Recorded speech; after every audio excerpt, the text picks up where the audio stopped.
Édition spéciale du 12-14 consacrée à la rentrée en classe de 6e. À mes côtés sur le plateau du 12-14, les deux conseillères principales d'éducation, Madame Smith et Madame Fofana, qui vont répondre aux questions que vous vous posez à quelques jours de votre arrivée au collège.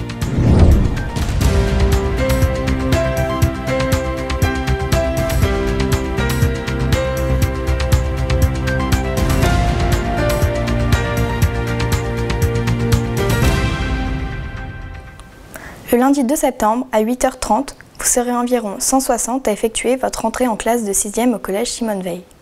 C'est une étape très importante dans la scolarité et nos invités en plateau vont répondre à vos questions. Pour présenter le service de la vie scolaire, Madame Smith, conseillère principale d'éducation. Bonjour Lola, bonjour à tous. Pour parler des grands changements dans le quotidien et les habitudes des futurs 6e, Madame Fofana, la seconde CPE, est également avec nous. Bonjour Lola, bonjour à tous. Nous serons en duplex avec des élèves de CM2 qui sont venus visiter le collège au mois de juin.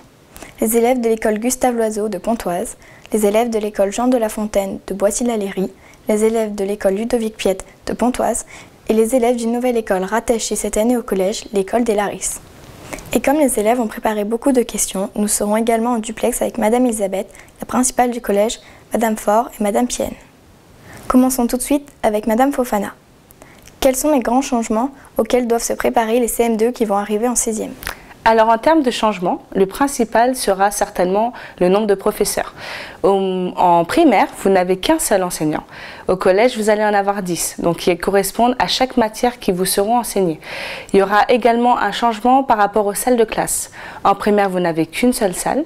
Au collège, il y en aura en 6e 10 classes, donc avec une salle par matière. Donc il vous faudra faire preuve d'orientation pour circuler dans les couloirs et ne pas vous perdre. Le troisième changement sera en termes de matériel. Donc votre matériel d'habitude en primaire, il est stocké dans votre salle de classe. Sauf que là, il va falloir reprendre vos affaires tous les soirs en rentrant à la maison. Bien entendu pour faire vos devoirs, mais surtout pour pouvoir faire votre sac en fonction des matières que vous allez avoir le lendemain.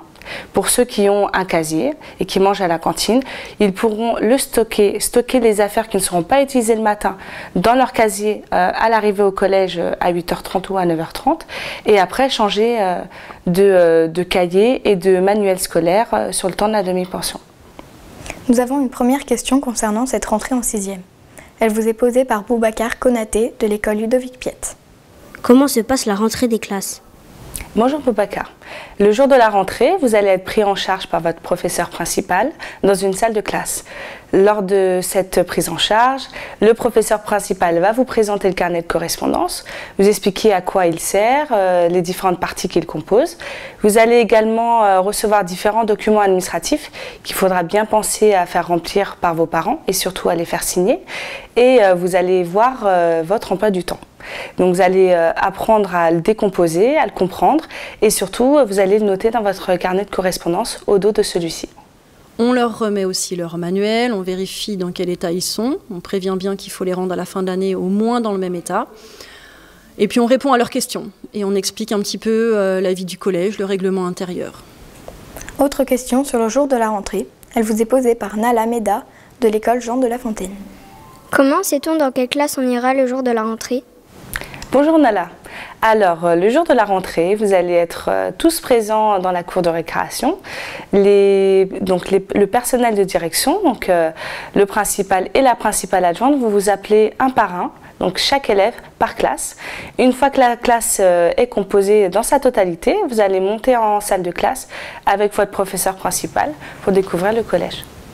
Parmi les nouveaux lieux et services que vont découvrir les 6e dès leur arrivée, la vie scolaire qui est dirigée par Madame Smith, conseillère principale d'éducation.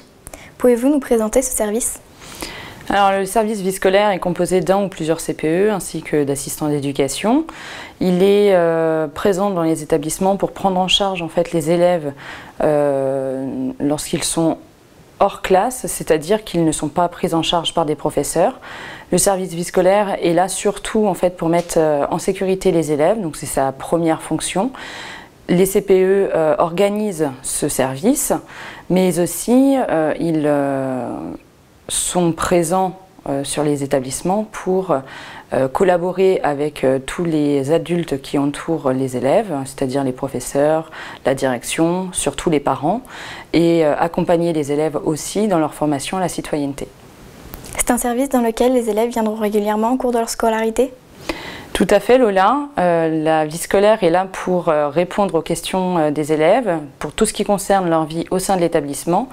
La vie scolaire est aussi présente pour gérer les absences, les retards, les conflits ou bien directement les relations entre les élèves et surtout pour répondre aux questions.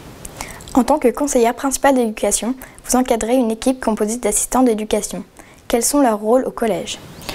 Les assistants d'éducation sont des adultes référents au sein de l'établissement pour les élèves, puisqu'ils occupent en priorité des postes de surveillance, vu que leur première mission est de mettre en sécurité les élèves sur les temps en dehors de la classe. Le jour de la rentrée, chaque élève recevra un carnet de correspondance. À quoi sert-il ? Alors, le carnet de correspondance est l'outil indispensable pour les collégiens, puisque c'est comme leur carte d'identité en fait au sein du collège. Il leur sert bien évidemment à entrer, à sortir de l'établissement, mais aussi à manger pour les demi-pensionnaires. C'est un outil que le collège se sert exclusivement pour communiquer avec les familles et c'est pour cela que les élèves doivent toujours l'avoir sur eux pour ne pas rompre ce lien de communication. Il y a également d'autres services au collège. Pouvez-vous nous les présenter ? Alors, le premier service, c'est bien sûr celui de la direction, qui est composé de la principale adjointe et du secrétaire de direction. Donc, la principale est là pour gérer en fait l'ensemble de l'établissement scolaire. Elle est suppléée par la principale adjointe qui s'occupe essentiellement de tout ce qui est pédagogique autour de l'élève, c'est-à-dire les emplois du temps par exemple, ou l'organisation fonctionnelle de l'établissement. Et enfin, elles sont suppléées toutes les deux par un secrétaire de direction qui n'est autre que notre producteur du 12-14. Il y a justement deux questions pour Madame Elisabeth, la principale du collège. Nous la retrouvons en duplex de son bureau. Bonjour Madame Elisabeth. Bonjour Lola, c'est toujours avec un grand plaisir que j'accueille les futurs élèves de 6e au collège Simone Veil de Pontoise. Voici une question qui vous est posée par Angèle Moreau de l'école des Larisses à Pontoise. Pourquoi le collège s'appelle Simone Veil ? Bonjour Angèle, eh bien nous avons, avant l'entrée dans notre collège Simone Veil, appris en 2017 la disparition d'une très grande personnalité publique et politique française, Madame Simone Veil. Et le maire de Pontoise a pensé à honorer cette personnalité française en donnant son nom à son collège sur Pontoise. Il a suggéré cette idée au président du conseil départemental qui était à l'époque Arnaud Bazin. La famille de Simone Veil a accepté et c'est pour cela que le collège a été inauguré le 20 juin 2017 en portant le nom de cette très belle personnalité française, Simone Veil. Cette dame qui a été déportée, qui a également participé à la vie politique en France en étant ministre de la Santé.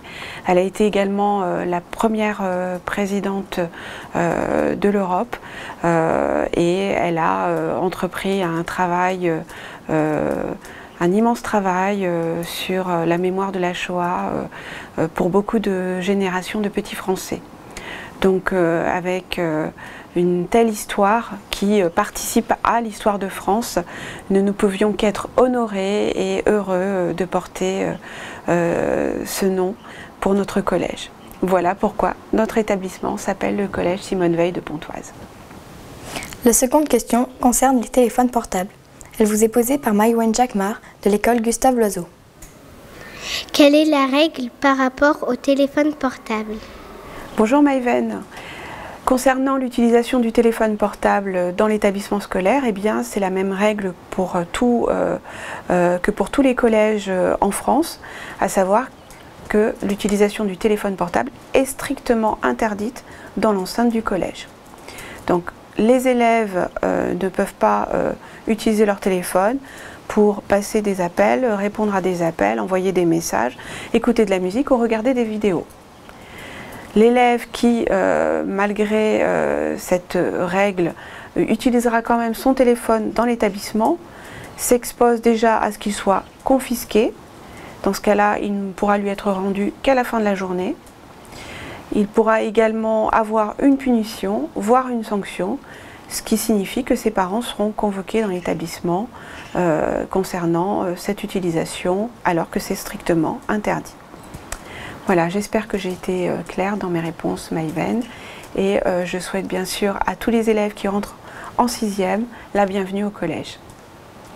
Merci Madame Elisabeth d'avoir été avec nous sur cette édition spéciale. Nous vous souhaitons à vous également une bonne rentrée car vous nous quittez l'année prochaine. Merci beaucoup Lola, et comme vous venez de le dire, effectivement, je ne ferai pas la rentrée 2019 au collège Simone Veil de Pontoise, puisque je suis amenée à embrasser de nouvelles fonctions en tant que proviseur dans un lycée du Val d'Oise. Je ne partirai pas sans vous dire ô combien j'ai apprécié ces années où j'ai exercé la fonction de chef d'établissement, tout d'abord au collège Parc aux Charrettes, puis au collège Simone Veil, avec bien sûr tous ces élèves que j'ai accompagnés durant plusieurs années, presque 7 ans. Donc ça a été des moments particulièrement heureux, enrichissant dans ma carrière professionnelle, avec des équipes qui m'ont accompagnée, soutenue pour réserver le meilleur accueil aux élèves et favoriser leur réussite, leur départ vers le lycée. Donc un très grand merci à toute la communauté éducative, aux élèves, aux parents d'élèves, au personnel de l'établissement, à nos partenaires, le conseil départemental, les partenaires également de la mairie de Pontoise, les associations et toutes les bonnes volontés qui à un moment donné sont venues pour nous aider, pour favoriser la réussite de tous ces élèves que nous accueillons au collège. Un très grand merci à tous et je vous souhaite une bonne continuation dans cet établissement avec un nouveau chef d'établissement qui bien sûr sera sur la même dynamique de réussite et d'accompagnement de nos élèves. Au revoir à tous et merci. Merci Madame Elisabeth. Continuons avec vous Madame Smith, la présentation des autres services. Alors il y a également le service intendance qui est composé de l'adjoint gestionnaire qui est là pour suppléer la principale dans la fonction de gestion financière de l'établissement. Il organise aussi le service intendance bien évidemment avec les agents que l'on retrouve notamment à la cantine ou à l'accueil. Et enfin, il est aidé par une secrétaire que les élèves auront à côtoyer pour toutes les questions de cantine ou de bourse. Il y a une question concernant la demi-pension. Nous retrouvons au duplex Madame Faure au secrétariat d'intendance. Cette question vous est posée par Noélie Nkonga de l'école des Larisses. Comment fait-on pour avoir la carte de la cantine ? Eh bien Noélie, la carte de la cantine sera donnée à chaque élève suite au dépôt complet du dossier d'inscription cantine. Ce dossier est constitué de 2 documents, la fiche d'inscription cantine qui peut être retirée à l'intendance, ainsi que la notification du département stipulant le prix de chaque repas. Pour obtenir ce prix, il suffit d'aller sur le site internet du département. Au début de la mise en place du restaurant scolaire, si les dossiers sont complets, la secrétaire d'intendance collera la photocopie de la carte de cantine sur le cahier de correspondance. Merci Madame Faure d'avoir été avec nous sur cette édition spéciale. Vous aussi, vous nous quittez l'année prochaine. Nous vous souhaitons également une bonne rentrée. Je te remercie Lola, j'ai été accueillie très chaleureusement par tout le personnel du collège Simone Veil et c'est en toute sérénité que je m'envole vers un poste d'adjoint gestionnaire au collège Le Carré Sainte-Honorine à Taverny grâce à la très bonne formation de Monsieur Paul, que je remercie. Avant de retrouver les CM2 pour une nouvelle série de questions, retour en plateau avec Madame Smith pour finaliser la présentation des services du collège. Enfin, donc, il y a le pôle médico-social composé de l'infirmière et de l'assistante sociale qui sont essentielles pour le suivi des élèves puisqu'elles les aident en cas de difficulté de santé ou bien en cas de difficulté sociale. Il y a également le psychologue de l'éducation nationale, dit PsyEN, qui est là pour orienter les élèves, les aider justement dans l'orientation après la troisième. Ces trois personnels ne sont pas là tout le temps puisqu'ils sont sur divers établissements, donc il faut bien souvent prendre rendez-vous pour pouvoir les rencontrer. Merci Madame Smith. Retour à présent aux questions des CM2 et on commence par vous Madame Fofana, par une question qui vous est posée par Adam Mohamed de l'école Ludovic Piet. Combien y a-t-il d'élèves dans le collège ? Alors bonjour Adam, donc cette année nous allons accueillir des élèves du quartier des Larisses de Pontoise, donc nous allons avoir 510 élèves. La question suivante vous est posée par Sévan Faller de l'école des Larisses. Combien y a-t-il de classes dans le collège Simone Veil? Alors les 510 élèves sont répartis en 22 classes. Ces 22 classes sont réparties en plusieurs niveaux, donc il y aura 7 classes de 6e, 6 classes de 5e, 5 classes de 4e et 4 classes de 3e.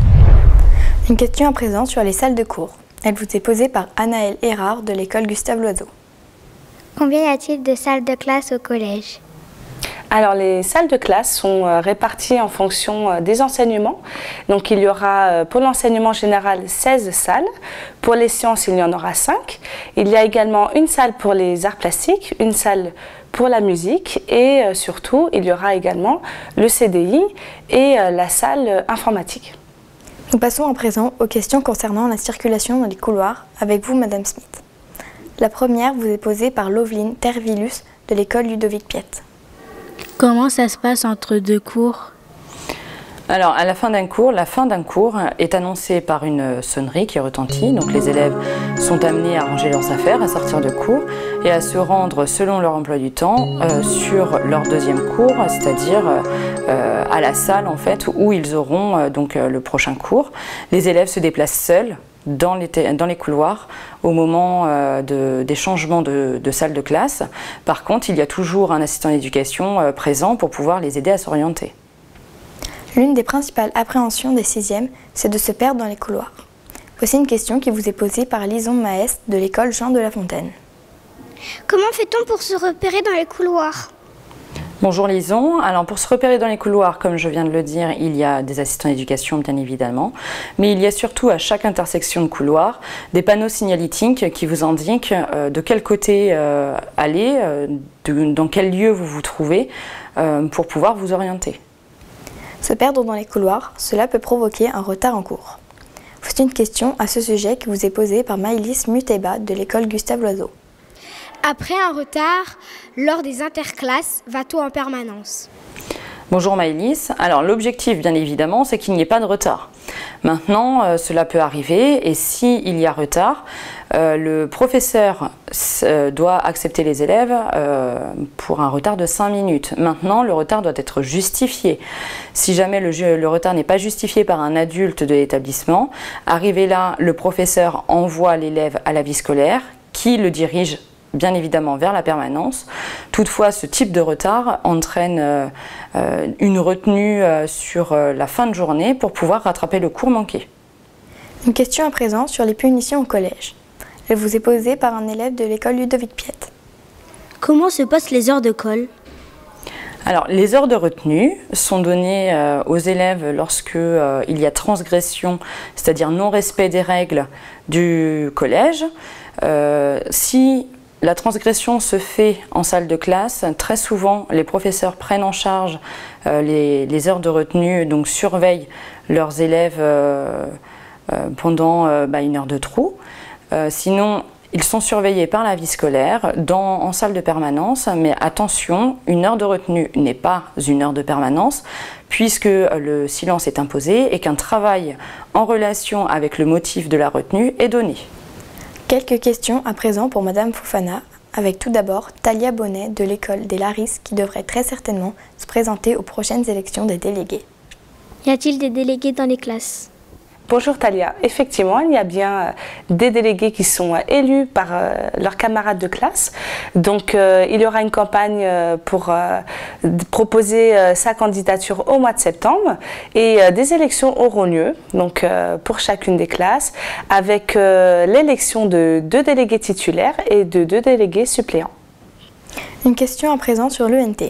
Elle vous est posée par Saïda Lamine Koudry de l'école Ludovic Piet. Comment est-ce qu'on va avoir accès à l'ENT pour regarder nos notes? Bonjour Saïda, donc à partir de la rentrée prochaine, le collège va bénéficier d'un tout nouvel ENT. Donc vos identifiants ainsi que vos mots de passe vous seront transmis au courant du mois de septembre. Une dernière question pour vous, Madame Fofana, concernant les devoirs. Elle vous est posée par Célia Simsek de l'école Ludovic Piet. Est-ce qu'il y a plus de devoirs au collège qu'en primaire? Bonjour Célia. Alors il y aura forcément un peu plus de devoirs au collège par rapport à la primaire, sachant que vous allez avoir plus de matière à travailler. Néanmoins, si vous vous organisez bien pendant votre cours, vous prenez bien votre leçon, il n'y aura aucun souci à travailler à la maison, sachant que vous avez quand même la possibilité de bénéficier d'un accompagnement personnalisé lors des temps d'études qui sont proposés au collège. Avant de vous retrouver, Madame Smith, nous allons nous diriger vers la terrasse de la salle des personnels où se trouve actuellement Madame Pienne, professeure de PS, pour une question qui lui est posée par Manon Gauthier de l'école Gustave Loiseau. Y a-t-il des tournois de sport au collège? Bonjour Manon, oui effectivement il y a des tournois qui seront organisés en fin d'année, que ce soit en 6e, en 5e ou en 4e. Ce seront des interclasses, donc une compétition entre les classes du même niveau sur des activités qui auront été travaillées durant l'année en EPS. J'invite également les élèves qui sont vraiment ambitieux au niveau du sport ou qui aiment le sport tout simplement à s'inscrire à l'AS et là il y aura des entraînements et des compétitions, des tournois toute l'année contre les autres établissements du bassin, donc de Cergy, de Pontoise, de Saint-Ouen-l'Aumône et d'Éragny. Il y a également la section sportive féminine de football qui ouvre à la rentrée de septembre. Pouvez-vous nous en dire quelques mots, Madame Pienne?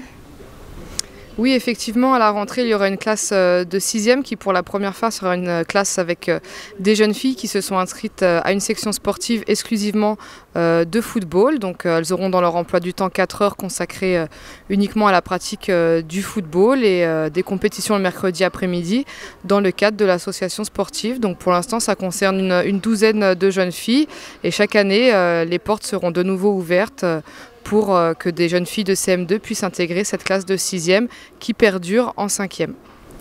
Et si vous souhaitez voir quelques images de la détection des futures joueuses qui intégreront cette section sportive, regardez le reportage qui leur a été consacré dans la 6e édition du 12-14. Les toutes dernières questions des élèves de CM2 avec vous, Madame Smith. Voici celle de Bérénice Boukoulou concernant l'étude. Est-ce que tous les élèves peuvent aller à l'étude? Absolument Bérénice, tous les élèves peuvent s'inscrire à l'étude. L'étude est gratuite au sein du collège. Elle a lieu de 16h à 18h toute la semaine, sauf le vendredi jusqu'à 17h. Il suffit donc de remplir un coupon d'inscription, de le redonner à l'assistant pédagogique pour pouvoir participer au créneau d'études. Une question à présent sur les sorties scolaires. Elle vous est posée par Morgane Paris de l'école Jean de La Fontaine. Quels sont les types de sorties proposées ? Alors, diverses sorties peuvent être proposées, notamment par les professeurs, puisqu'elles sont bien souvent en relation avec le programme, avec le cours.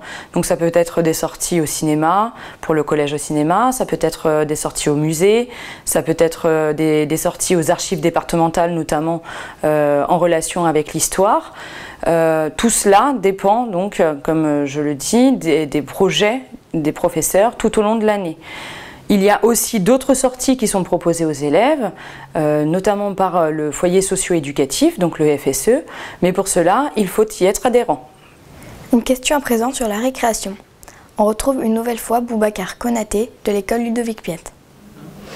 Où range-t-on les sacs pendant la récréation ?